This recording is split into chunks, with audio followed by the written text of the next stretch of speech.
George Herbert Walker Bush, born June 12, 1924, is an American politician who was the 41st President of the United States from 1989 to 1993 and the 43rd Vice President of the United States from 1981 to 1989. A member of the U.S. Republican Party, he was previously a congressman, ambassador, and director of Central Intelligence. He is the oldest living former president and vice president. Since 2000, Bush has often been referred to as George H. W. Bush, Bush 41, Bush the Elder, or George Bush Sr. to distinguish him from his eldest son, George W. Bush, who became the 43rd President of the United States. Prior to his son's presidency, he was simply referred to as George Bush or President Bush. Bush was born in Milton, Massachusetts, to Prescott Bush and Dorothy Walker Bush. Following the attack on Pearl Harbor in 1941, Bush postponed his university studies, enlisted in the U.S. Navy on his 18th birthday, and became the youngest aviator in the U.S. Navy at the time. He served until the end of the war, then attended Yale University. Graduating in 1948, he moved his family to West Texas and entered the oil business, becoming a millionaire by the age of 40. Bush became involved in politics soon after founding his own oil company, serving as a member of the House of Representatives and Director of Central Intelligence, among other positions. He failed to win the Republican nomination for president in 1980, but was chosen as a running mate by party nominee Ronald Reagan, and the two were elected. During his tenure, Bush headed administration task forces on deregulation and fighting the war on drugs. In 1988, Bush ran a successful campaign to succeed Reagan as president, defeating Democratic opponent Michael Dukakis. Foreign policy drove the Bush presidency. Military operations were conducted in Panama and the Persian Gulf. The Berlin Wall fell in 1989, and the Soviet Union dissolved 2 years later. Domestically, Bush reneged on a 1988 campaign promise and, after a struggle with Congress, signed an increase in taxes that Congress had passed. In the wake of a weak recovery from an economic recession, along with continuing budget deficits and the controversy over his appointment of Clarence Thomas to the Supreme Court, he lost the 1992 presidential election to Democrat Bill Clinton. Bush left office in 1993. His presidential library was dedicated in 1997, and he has been active, often alongside Bill Clinton, in various humanitarian activities. Besides being the 43rd president, his son George also served as the 46th governor of Texas and is one of only 2 presidents, the other being John Quincy Adams, to be the son of a former president. His second son, Jeb Bush, served as the 43rd governor of Florida and made an unsuccessful run for the Republican Party nomination for the office in 2016. Early life and education. Young George H. W. Bush taking his first steps at his grandfather's house in Kennebunkport, Maine, c. 1925. George Herbert Walker Bush was born at 173 Adams Street in Milton, Massachusetts. Bush began his formal education at the Greenwich Country Day School in Greenwich, beginning in 1936. He attended Phillips Academy in Andover, Massachusetts, where he held a number of leadership positions including president of the senior class, secretary of the student council, president of the community fundraising group, a member of the editorial board of the school newspaper, and captain of both the varsity baseball and soccer teams. World War II. Following the attack on Pearl Harbor in December 1941, Bush decided to join the U.S. Navy. He was assigned to Torpedo Squadron, BT-51, as the photographic officer in September 1943. After Bush's promotion to lieutenant on August 1, 1944, San Jacinto commenced operations against the Japanese in the Bonin Islands. Bush piloted one of 4 Grumman TBM Avenger aircraft from VT-51 that attacked the Japanese installations on Chichijima. Bush subsequently returned to San Jacinto in November 1944 and participated in operations in the Philippines until his squadron was replaced and sent home to the United States. Through 1944, he flew 58 combat missions. Because of his valuable combat experience, Bush was reassigned to Norfolk Navy Base and put in a training wing for new torpedo pilots. He was later assigned as a naval aviator in a new torpedo squadron, VT-153, based at Naval Air Station Grosse Ile, Michigan. Upon the Japanese surrender in 1945, Bush was honorably discharged in September of that year. Marriage and college years. George Bush married Barbara Pierce on January 6, 1945, only weeks after his return from the Pacific. The couple's first residence was a small rented apartment in Trenton, Michigan, near Bush's Navy assignment at NAS Grosse Ile. Their marriage produced 6 children.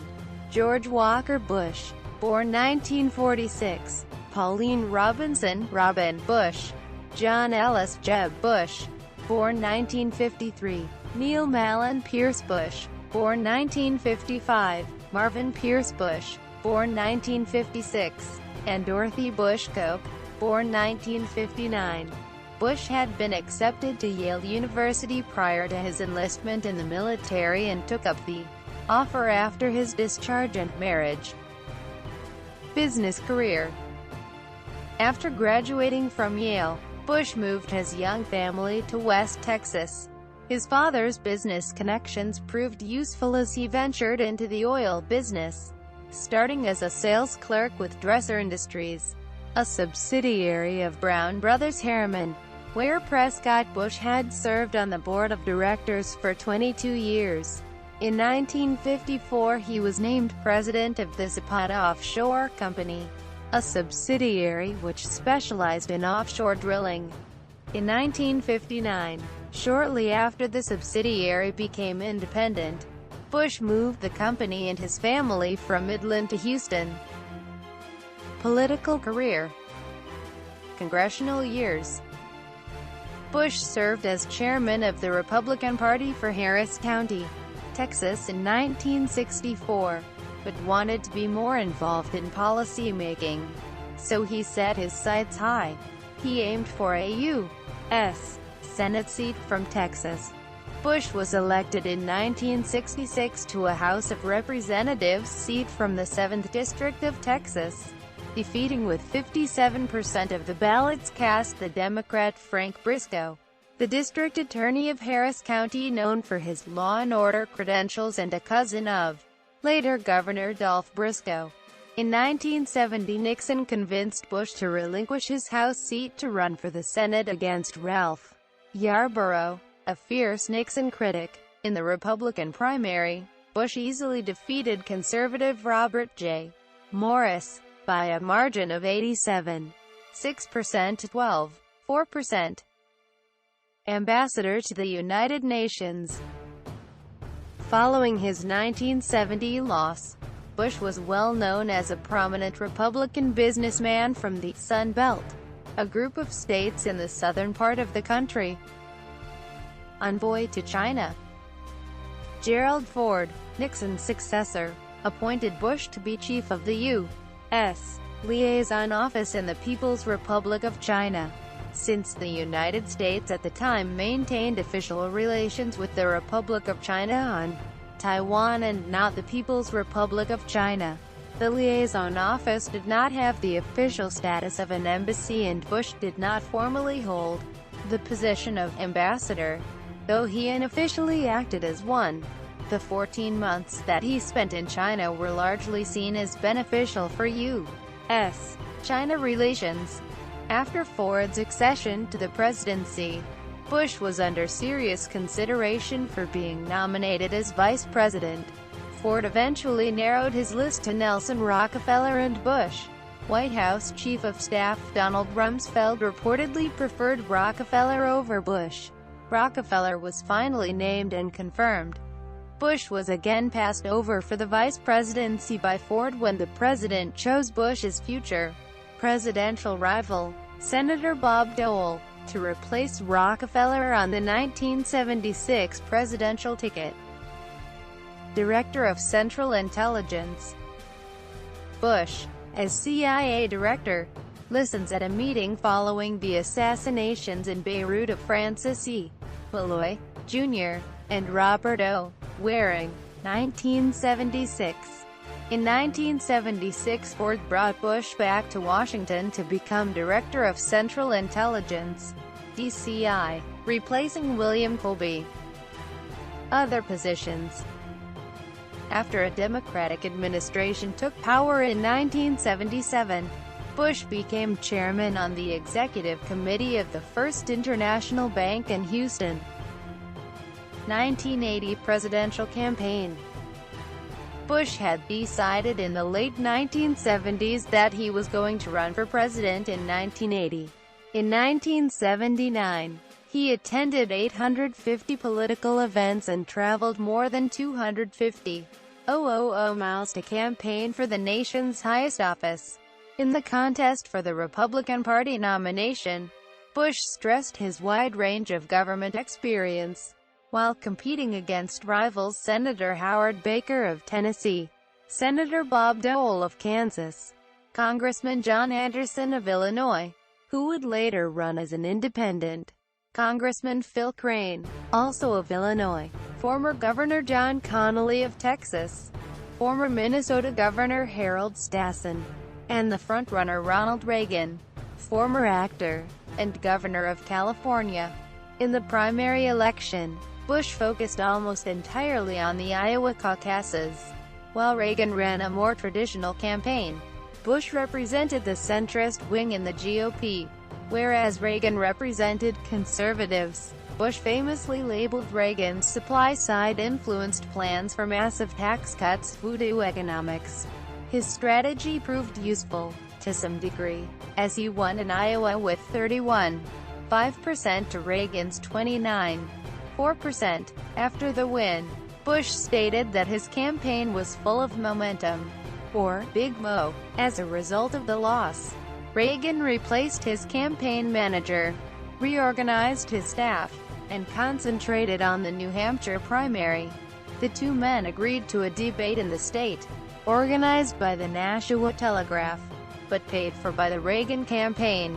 Reagan invited the other four candidates as well, but Bush refused to debate them, and eventually they left. The debate proved to be a pivotal moment in the campaign, when the moderator, John Breen, ordered Reagan's microphone turned off.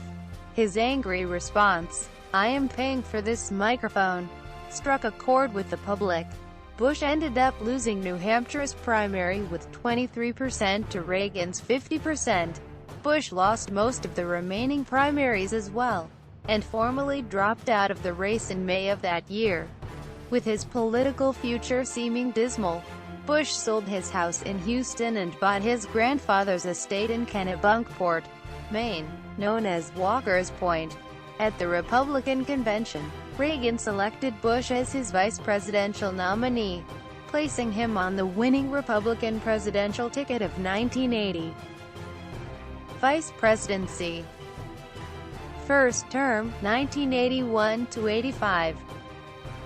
As vice president, Bush generally took on a low profile while recognizing the constitutional limits of the office.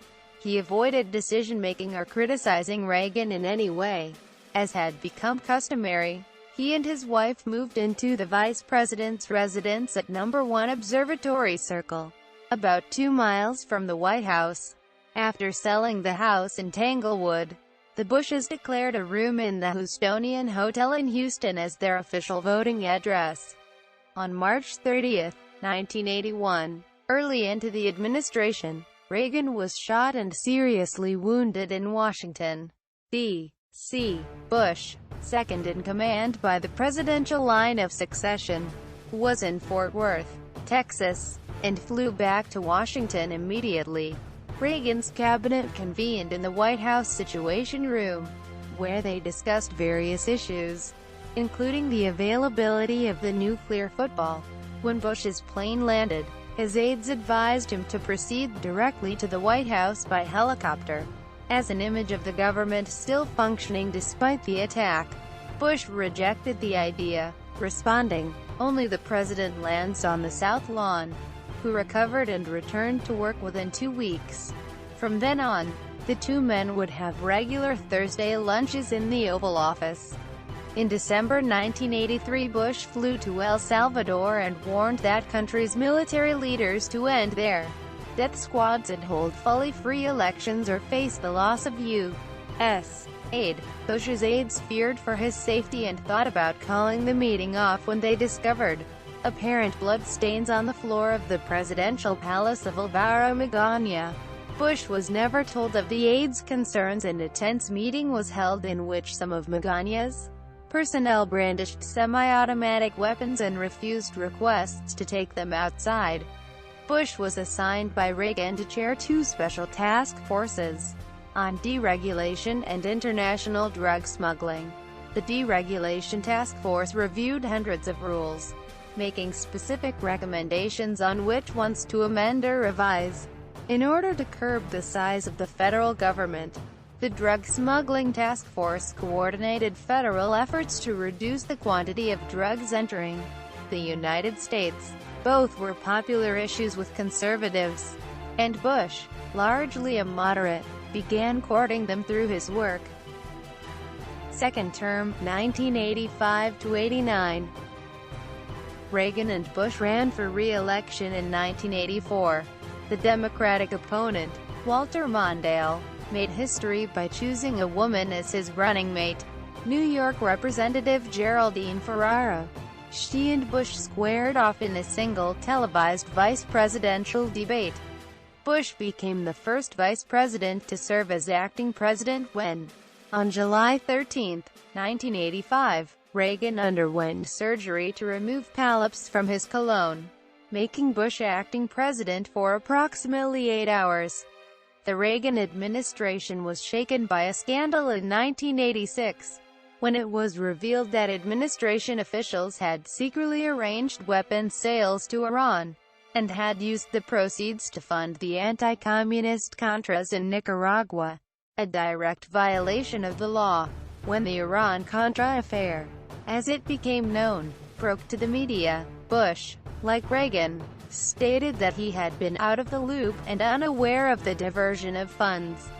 Bush's campaign director Roger Ailes and others were concerned that Bush was seen as a wimp, an image put to rest by his evident fury in an interview with Dan Rather.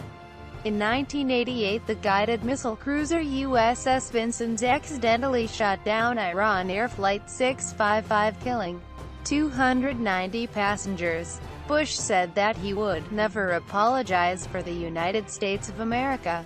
Ever. I don't care what the facts are. Quote. 1988 presidential campaign. In the January 26, 1987, issue of Time magazine, in an article entitled "Where is the Real George Bush?", journalist Robert Agemian reported that a friend of Bush's had urged him to spend several days at Camp David thinking through his plans for his prospective presidency, to which Bush has said to have responded in exasperation, "Oh, the vision thing." Quote, Bush had been planning a presidential run since as early as 1985, and entered the Republican primary for President of the United States in October 1987. His challengers for the Republican presidential nomination included U.S. Senator Bob Dole of Kansas, U.S. Representative Jack Kemp of New York, former Governor Pete DuPont of Delaware, and conservative Christian televangelist Pat Robertson. Though considered the early frontrunner for the nomination, Bush came in third in the Iowa caucus, behind winner Dole and runner-up Robertson. Leading up to the 1988 Republican National Convention, there was much speculation as to Bush's choice of running mate. Bush chose little-known U.S. Senator Dan Quayle of Indiana, favored by conservatives. Despite Reagan's popularity, Bush trailed Democratic nominee Michael Dukakis, then governor of Massachusetts, in most polls. Bush, occasionally criticized for his lack of eloquence when compared to Reagan, delivered a well-received speech at the 1988 Republican National Convention, known as the 1,000 Points of Light speech. It described Bush's vision of America. He endorsed the Pledge of Allegiance, prayer in schools, capital punishment, gun rights, and opposed abortion. The general election campaign between the two men was described in 2008 as one of the dirtiest in modern times. Dukakis's unconditional opposition to capital punishment led to a pointed question being asked during the presidential debates. Moderator Bernard Shaw asked Dukakis if Dukakis would hypothetically support the death penalty if his wife, Kitty, were raped and murdered. Bush defeated Dukakis and his running mate, Lloyd Bentsen, in the Electoral College, by 426 to 111. Bentsen received one vote from a faithless elector. Presidency. Chief Justice William Rehnquist administering the oath of office to President Bush during inaugural ceremonies at the United States Capitol. January 20, 1989. Bush was inaugurated on January 20, 1989, succeeding Ronald Reagan. He entered office at a period of change in the world. The fall of the Berlin Wall and the collapse of Soviet Union came early in his presidency. I come before you and assume the presidency at a moment rich with promise. We live in a peaceful, prosperous time, but we can make it better. For a new breeze is blowing, and a world refreshed by freedom seems reborn. For in man's heart, if not in fact, the day of the dictator is over. The totalitarian era is passing. Its old ideas blown away like leaves from an ancient, lifeless tree. A new breeze is blowing, and a nation refreshed by freedom stands ready to push on. There is new ground to be broken, and new action to be taken. Domestic policy. Economy. Early in his term, Bush faced the problem of what to do with leftover deficits spawned by the Reagan years. At $220 billion in 1990, the deficit had grown to 3 times its size since 1980. Bush was dedicated to curbing the deficit, believing that America could not continue to be a leader in the world without doing so. He began an effort to persuade the Democratic-controlled Congress to act on the budget, with Republicans believing that the best way was to cut government spending, and Democrats convinced that the only way would be to raise taxes. Bush faced problems when it came to consensus building. In the wake of a struggle with Congress, Bush was forced by the Democratic majority to raise tax revenues. As a result, many Republicans felt betrayed because Bush had promised no new taxes in his 1988 campaign, perceiving a means of revenge. Republican congressmen defeated Bush's proposal, which would enact spending cuts and tax increases that would reduce the deficit by $500 billion over 5 years. Scrambling, Bush accepted the Democrats' demands for higher taxes and more spending, which alienated him from Republicans and gave way to a sharp decrease in popularity. Bush would later say that he wished he had never signed the bill. Bush's approval ratings, red, compared to his disapproval ratings, blue, for his 4-year presidency. Coming at around the same time as the budget deal, America entered into a mild recession, lasting for 6 months. Many government programs, such as welfare, increased. The year 1991 was marked by many corporate reorganizations, which laid off a substantial number of workers. Many now unemployed were Republicans and independents, who had believed that their jobs were secure. By his second year in office, Bush was told by his economic advisors to stop dealing with the economy, as they believed that he had done everything necessary to ensure his re-election. By 1992, interest and inflation rates were the lowest in years. But by mid-year the unemployment rate reached 7.8%, the highest since 1984. In September 1992, the Census Bureau reported that 14.2% of all Americans lived in poverty. Major initiatives. During a speech to commemorate the 20th anniversary of the Apollo 11 moon landing, Bush announced a vision to complete space station freedom, resume exploration of the moon and begin exploration of Mars. Although a space station was eventually constructed, work on the International Space Station began in 1998. Other work has been confounded by NASA budgetary issues. In 1998, Bush received the Rotary National Award for Space Achievements National Space Trophy for his pioneering leadership of the U.S. space program. Bush signed a number of major laws in his presidency, including the Americans with Disabilities Act of 1990. This was one of the most pro-civil rights bills in decades. He is also the only president to successfully veto a Civil Rights Act, having vetoed the Job Discrimination Protection Civil Rights Act of 1990. Bush became a life member of the National Rifle Association early in 1988 and had campaigned as a pro-gun candidate with the NRA's endorsement. Points of light. President Bush devoted attention to voluntary service as a means of solving some of America's most serious social problems. He often used the 1,000 points of light theme to describe the power of citizens to solve community problems. In his 1989 inaugural address, President Bush said, "I have spoken of 1,000 points of light, of all the community organizations that are spread like stars throughout the nation, doing good." Quote. 4 years later, in his report to the nation on the Points of Light movement, President Bush said, "Points of light are the soul of America. They are ordinary people who reach beyond themselves to touch the lives of those in need, bringing hope and opportunity, care and friendship. By giving so generously of themselves, these remarkable individuals show you not only what is best in our heritage but what all of us are called to become." Quote. In 1990, the Points of Light Foundation was created as a non-profit organization in Washington to promote this spirit of volunteerism.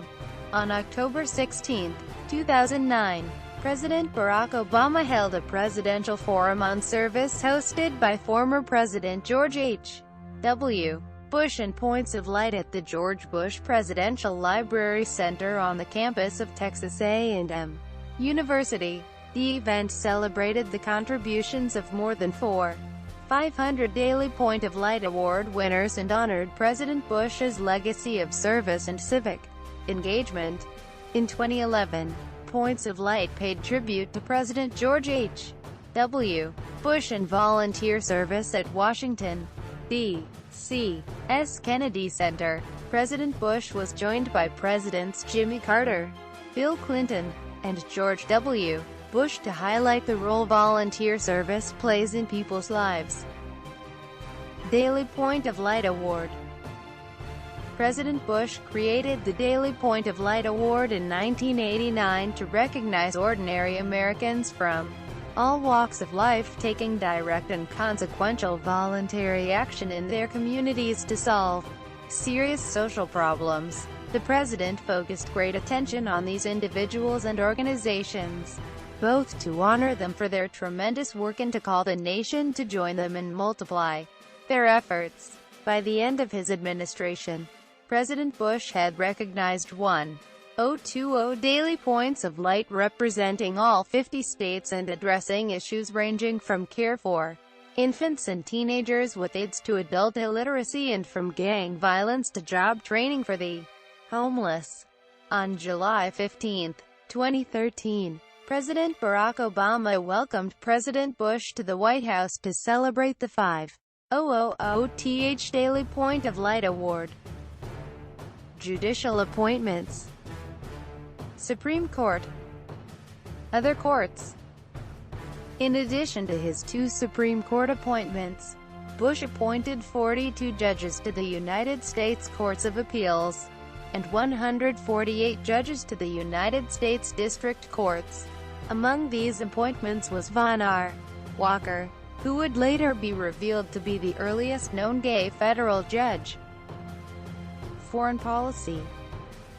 Bush speaks on the telephone regarding Operation Just Cause with General Brent Scowcroft and Chief of Staff John H. Sununu.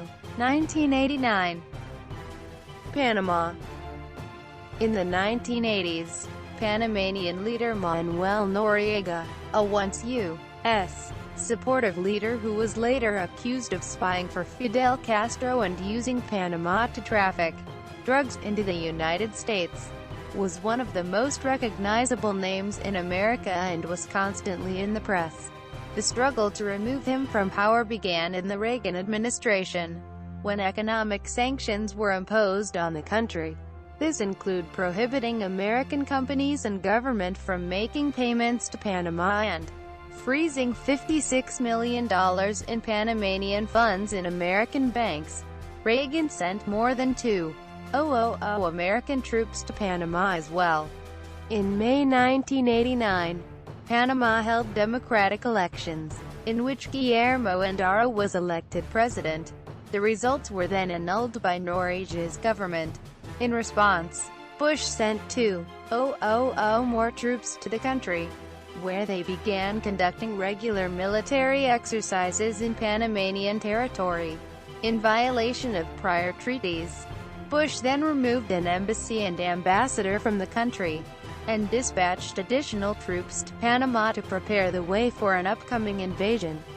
The mission was controversial, but American forces achieved control of the country and Endara assumed the presidency.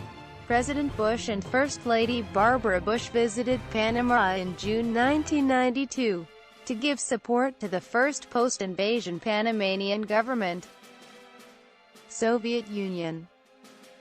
See also: Dissolution of the Soviet Union, New World Order, Politics, A World Transformed, and History of the United States.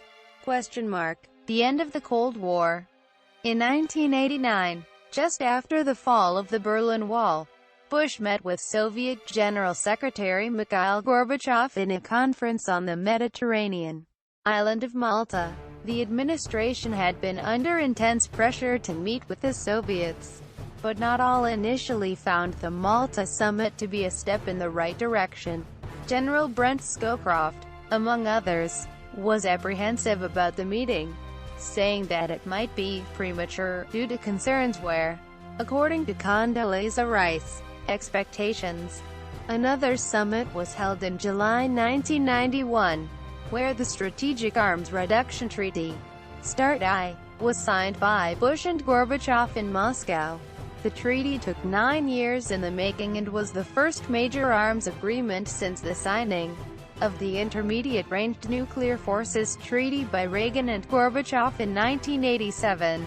The contentions in START would reduce the strategic nuclear weapons of the United States and the USSR by about 35% over 7 years, and the Soviet Union's land-based intercontinental ballistic missiles would be cut by 50%.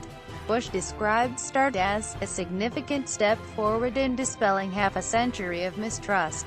After the dissolution of the USSR in 1991, President Bush and Gorbachev declared the U.S.-Russian strategic partnership, marking the end of the Cold War. Gulf War. On August 2, 1990, Iraq, led by Saddam Hussein, invaded its oil-rich neighbor to the south, Kuwait. Bush condemned the invasion. Bush meets with Robert Gates, General Colin Powell, Secretary Dick Cheney and others about the situation in the Persian Gulf and Operation Desert Shield. January 15, 1991. Early on the morning of January 17, 1991, Allied forces launched the first attack, which include more than 4,000 bombing runs by coalition aircraft. This pace would continue for the next 4 weeks. until a ground invasion was launched on February 24, 1991. Allied forces penetrated Iraqi lines and pushed toward Kuwait City while on the west side of the country. Forces were intercepting the retreating Iraqi army. Bush made the decision to stop the offensive after a mere 100 hours. Critics labeled this decision premature, as hundreds of Iraqi forces were able to escape. Bush responded by saying that he wanted to minimize U.S. casualties. Opponents further charged that Bush should have continued the attack, pushing Hussein's army back to Baghdad, then removing him from power. Bush's approval ratings skyrocketed after the successful offensive. Somali Civil War. Faced with a humanitarian disaster in Somalia, exacerbated by a complete breakdown in civil order, the United Nations had created the UNOSOMI mission in April 1992 to aid the situation through humanitarian efforts, though the mission failed. NAFTA. From left to right, standing: President Carlos Salinas, President Bush, Prime Minister Brian Mulroney, seated: Jamie Sarapouche, Carla Hills, and Michael Wilson at the NAFTA initialing ceremony. October 1992. Bush's administration, along with the progressive conservative Canadian Prime Minister Brian Mulroney, spearheaded the negotiations of the North American Free Trade Agreement, NAFTA, which would eliminate the majority of tariffs on products traded among the United States, Canada, and Mexico, to encourage trade amongst the countries. The treaty also restricts patents, copyrights, and trademarks, and outlines the removal of investment restrictions among the three countries. The agreement came under heavy scrutiny amongst mainly Democrats, who charged that NAFTA resulted in a loss of American jobs. The treaty has since been defended as well as criticized further. The American economy has grown 54% since the adoption of NAFTA in 1993. With 25 million new jobs created. This was seen by some as evidence of NAFTA being beneficial to the United States. On January 8, 1992, Bush fainted after vomiting at a banquet hosted by the then Prime Minister of Japan, Kiichi Miyazawa. Bush was suffering from gastroenteritis. Pardons. As other presidents have done, Bush issued a series of pardons during his last days in office. On December 24, 1992, he granted executive clemency to 6 former government employees implicated in the Iran-Contra scandal of the late 1980s, most prominently former Secretary of Defense Caspar Weinberger. In addition to Weinberger, Bush pardoned Duane R. Claridge, Clary, George, Robert C. McFarlane, Elliott Abrams, and Alan G. Fires Jr., all of whom had been indicted and/or convicted of criminal charges by an independent counsel, headed by Lawrence Walsh. Honorary degrees, awards and honors. In 1990, Time magazine named him the Man of the Year. In 1991, the U.S. Navy Memorial Foundation awarded Bush its Lone Sailor Award for his naval service and his subsequent government service. In 1993, he was made an honorary Knight, Grand Cross of the Order of the Bath by Queen Elizabeth II. 1992 presidential campaign. Bush announced his re-election bid in early 1992. With a coalition victory in the Persian Gulf War and high approval ratings, re-election initially looked likely. As a result, many leading Democrats declined to seek their party's presidential nomination. But an economic recession, and doubts of whether Bush ended the Gulf War properly, reduced his popularity. Conservative political columnist Pat Buchanan challenged Bush for the Republican nomination, and shocked political pundits by finishing second, with 37% of the vote. In the New Hampshire primary, Bush responded by adopting more conservative positions on issues in an attempt to undermine Buchanan's base. In early 1992, the race took an unexpected twist when Texas billionaire H. Ross Perot launched a third-party bid, claiming that neither Republicans nor Democrats could eliminate the deficit and make government more efficient. His message appealed to voters across the political spectrum disappointed with both parties' perceived fiscal irresponsibility. Clinton had originally been in the lead, until Perot re-entered, tightening the race significantly. Several factors were key in Bush's defeat. The ailing economy, which arose from recession, may have been the main factor in Bush's loss, as 7 in 10 voters said on Election Day that the economy was either not so good or poor. Conservative Republicans point to Bush's 1990 agreement to raise taxes in contradiction of his famous "read my lips, no new taxes" pledge. In doing so, Bush alienated many members of his conservative base, losing their support for his re-election. According to one survey, of the voters who cited Bush's broken "no new taxes" pledge as very important, 2/3 voted for Bill Clinton. Public image. Bush is visiting NASJRB, New Orleans personnel before receiving briefs on the status of Joint Task Force Katrina relief efforts. October 2005. George Bush was widely seen as a pragmatic caretaker president who lacked a unified and compelling long-term theme in his efforts. His Ivy League and prep school education led to warnings by advisors that his image was too preppy in 1980, which resulted in deliberate efforts in his 1988 campaign to shed the image, including meeting voters at factories and shopping malls, abandoning set speeches. His ability to gain broad international support for the Gulf War and the war's result were seen as both a diplomatic and military triumph. Although Bush became the first elected Republican president since Hoover in 1932 to lose a re-election bid, facing a 34% approval rating leading up to the 1992 election, the mood did not last. Despite his defeat, Bush climbed back from Election Day approval levels to leave office in 1993 with a 56% job approval rating. Post-presidency. Upon leaving office, Bush retired with his wife, Barbara, and temporarily moved into a friend's house near the Tanglewood community of Houston as they prepared to build a permanent retirement house nearby. In 1993, Bush was awarded an honorary knighthood, GCB, by Queen Elizabeth II. He was the third American president to receive the honor, the others being Dwight D. Eisenhower and Ronald Reagan. In 1993, Bush visited Kuwait to commemorate the coalition's victory over Iraq in the Gulf War, where he was targeted in an assassination plot. Kuwaiti authorities arrested 17 people allegedly involved in using a car bomb to kill Bush. Through interviews with the suspects and examinations of the bomb's circuitry and wiring, the FBI established that the plot had been directed by the Iraqi intelligence service. A Kuwaiti court later convicted all but one of the defendants.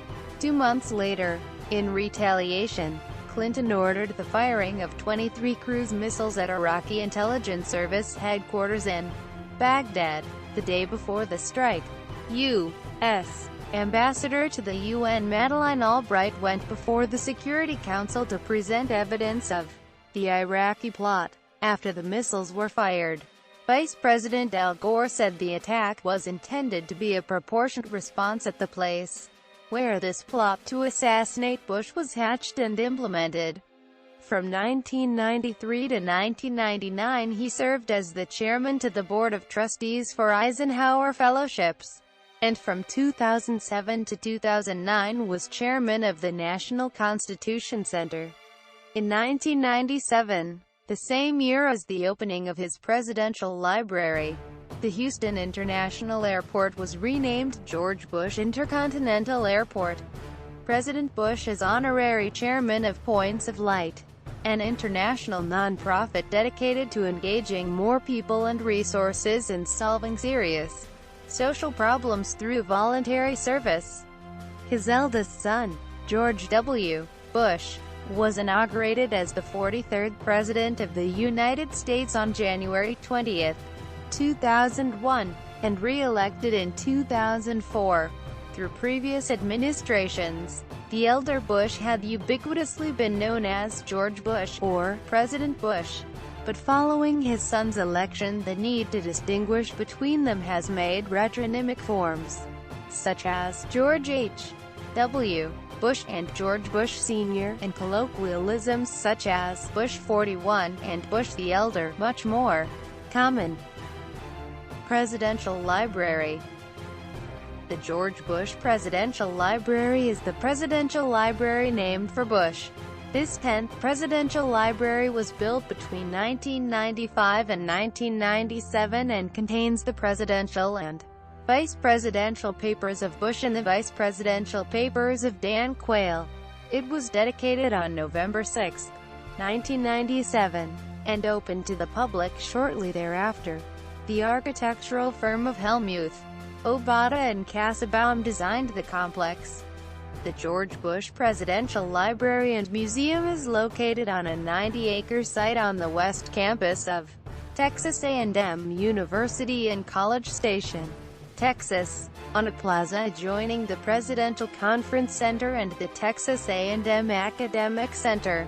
The library operates under NARA's administration and the Presidential Libraries Act of 1955's provisions.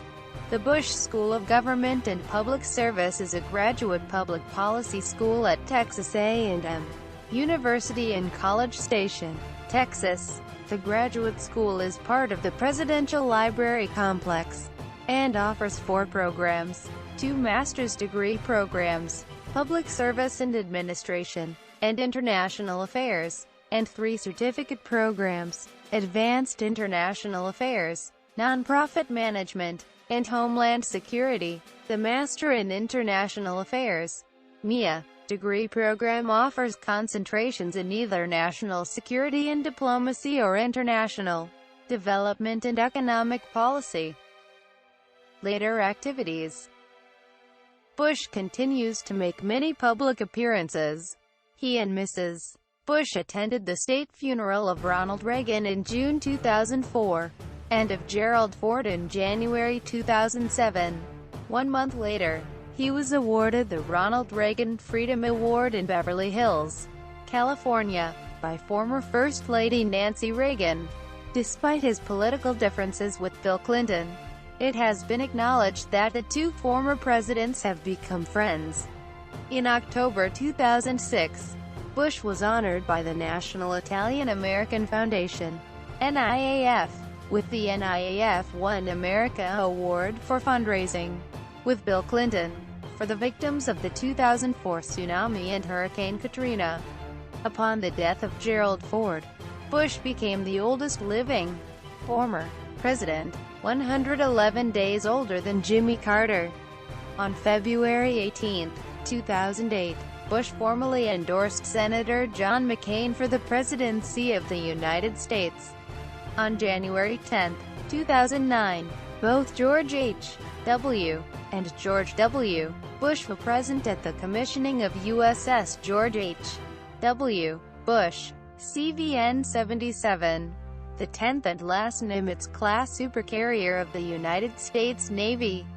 On February 15, 2011, he was awarded the Presidential Medal of Freedom, the highest civilian honor in the United States, by President Barack Obama.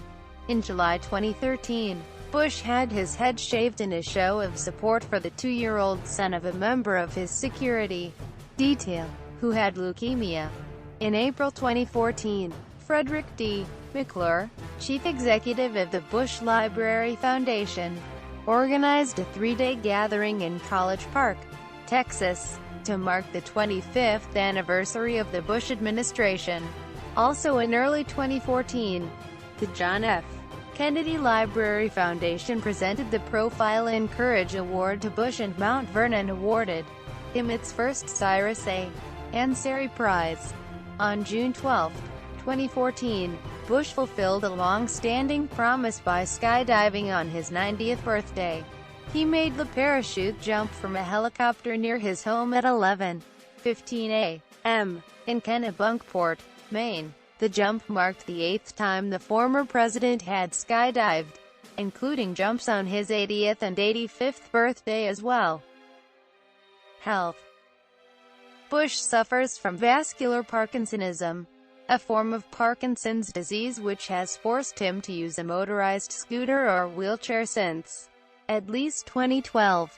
In July 2015, Bush suffered a severe neck injury, wearing a neck brace in October in his first public engagement since the accident. He threw the ceremonial first pitch for the Houston Astros at Minute Maid Park.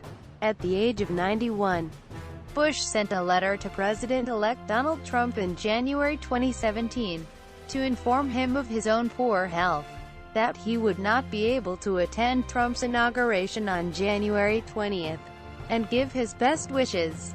On January 18, he was admitted to the intensive care unit at Houston Methodist Hospital, where he was sedated for a procedure to treat an acute respiratory problem stemming from pneumonia. Bush, along with President George W. Bush, First Lady Laura Bush, Bill Clinton, Condoleezza Rice, and Andrew Card pay their respects to Pope John Paul II before the Pope's funeral. 2005. George H. W. Bush with son President George W. Bush and China's President Hu Jintao in Beijing, People's Republic of China, August 10, 2008. Capt. Kevin E. O'Flaherty, commanding officer of the aircraft carrier USS George H. W. Bush, escorts former President George H. W. Bush. 2009. Electoral history.